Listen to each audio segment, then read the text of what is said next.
The Lagos sun blazed softly over the Lekki toll gate as a quiet convoy of black SUVs rolled into Haven Heights College.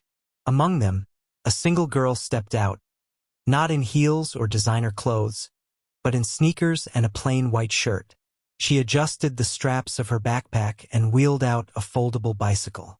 That girl was Zara Olumide, daughter of Chief Dele Olumide, oil mogul and one of the wealthiest men in West Africa.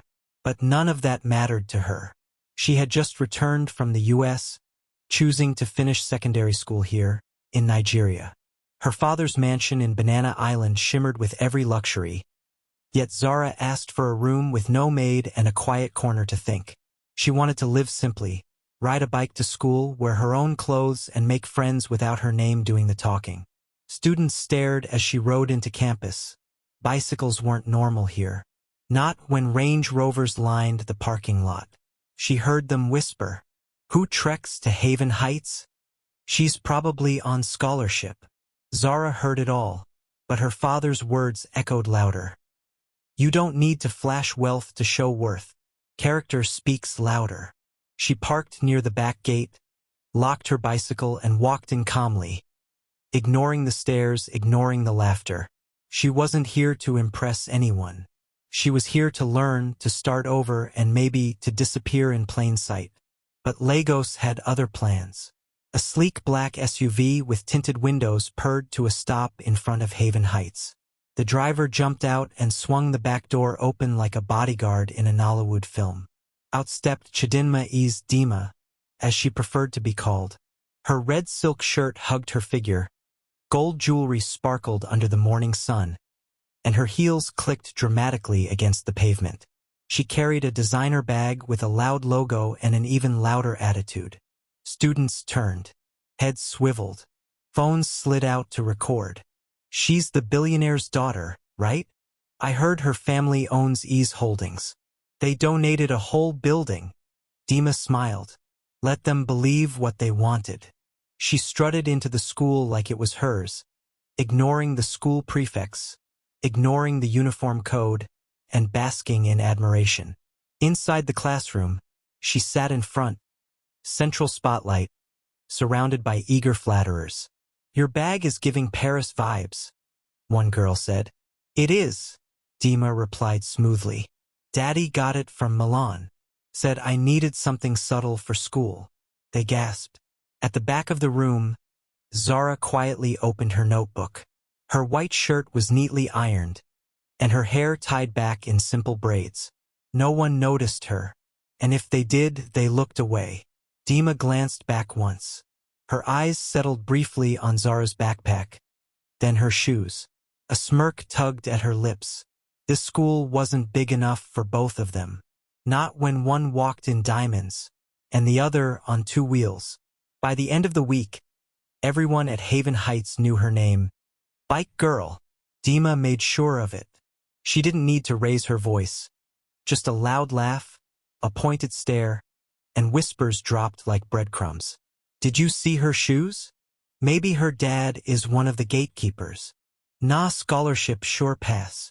In the cafeteria, Dima's voice floated across tables. "Zara, did your bicycle break down? Want me to call Lastma?" Laughter followed. Zara paused, met Dima's gaze, and replied softly, "Good morning to you too." That calm shook Dima more than a slap would have. She masked it with a grin and leaned in closer to her clique. "She's definitely poor. How else is she here?" But not everyone laughed. At the far end of the cafeteria, Toby Ajayi noticed. Popular, sharp, and rich in the kind of way that didn't need to prove itself, Toby watched Zara. How she carried herself, how she never flinched, how she studied during breaks. One afternoon, as Dima tossed another insult, Toby stood up. "Do you ever stop talking about people?" he asked. Dima blinked. "It's just jokes." "She's focused. You should try it sometime." Gasp spread faster than gossip. Then Toby did the unthinkable. He sat next to Zara. "Hi. Mind if I join you?" Zara blinked, caught off guard, then smiled. "Sure." Dima froze. Her laugh faltered. Something inside her twisted. Why him? Why her? But the real blow came later, during the school's annual charity gala. Dima walked on stage in diamonds and declared, "I'd like to donate 5 million naira." Applause. Cameras flashed. She basked in it. Then the principal cleared his throat. "And we also acknowledge a matching donation of 5 million from Zara Olumide." Silence. All heads turned. Even Dima's confidence cracked. Who was this girl? Morning sun washed over the Haven Heights gate as a woman approached, carrying a worn basket of food. Her wrapper was faded, her slippers dusty, but her eyes held warmth. "Dima," she called softly, waving. Dima froze mid-step. Her eyes darted to the crowd of students gathering nearby. "What are you doing here?"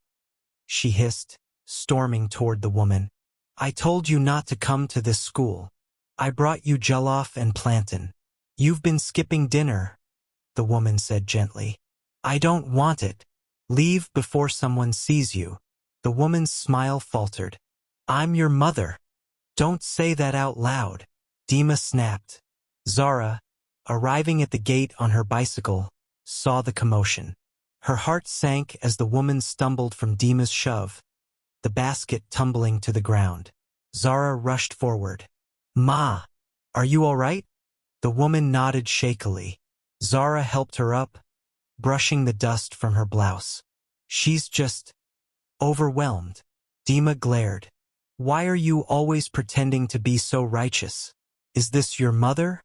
Come and collect her." Zara's voice was calm but cutting. "My mother would never be treated like this. What's your excuse?" The crowd grew tense. Dima's eyes flared. Then she turned and stormed off. Students whispered, watching Zara help the woman sit on a nearby bench, offering her a bottle of water. But later the story changed. By lunchtime, the rumors had warped. "Did you see Zara yelling at her mother? Embarrassing. Bike girl thinks she's better than us." Dima sat with her crew in the lounge, smirking. "She's always acting like she's perfect. Let's see how long that lasts." But deep down, Dima was rattled. Zara's calm wasn't weakness. It was power. And for the first time, Dima felt her slipping. Faisal Danjuma was throwing the party of the term. Music, lights, and only the elite were invited. The venue? A luxury duplex in Ikoyi, white walls, gold accents, and a rooftop garden that screamed money. Dima smiled at the gate, waving guests in like it was her home. "Welcome to the Ease residence," she lied. No one questioned her. After all, the housekeeper serving drinks looked just like her mother, but in uniform she was invisible. Zara arrived late, wearing a modest blue dress and flat sandals. Heads turned. "Did she thrift that?" someone whispered. Dima smirked. "Must be vintage. How cute." Zara smiled. "Thanks. It is vintage." Her voice, again, too calm to mock. Then came the twist. Toby approached her. "Do you sing?" Zara nodded hesitantly. "Let's hear it," Faisal challenged. "Let's see if the bike girl has talent." Zara stepped up to the mic. The crowd hushed. She sang. Not loudly, not to impress, but with raw, trembling clarity. Her voice carried pain, strength, and truth. By the end, the room was silent. Then, applause erupted. Real applause. Dima's jaw tightened. Before she could recover, the front door opened. Chief Deli Olumide entered, flanked by 2 staff. Zara's father. Everyone froze. "This is my family's property," he said coolly. "No one authorized this gathering." Gasped. All eyes turned to Dima. She stumbled back. "It was a misunderstanding. She's not who she says she is," someone whispered. Phones were already out. Zara watched Dima crumble, eyes wide with disbelief. No revenge. No pride. Just sadness. The party ended in silence.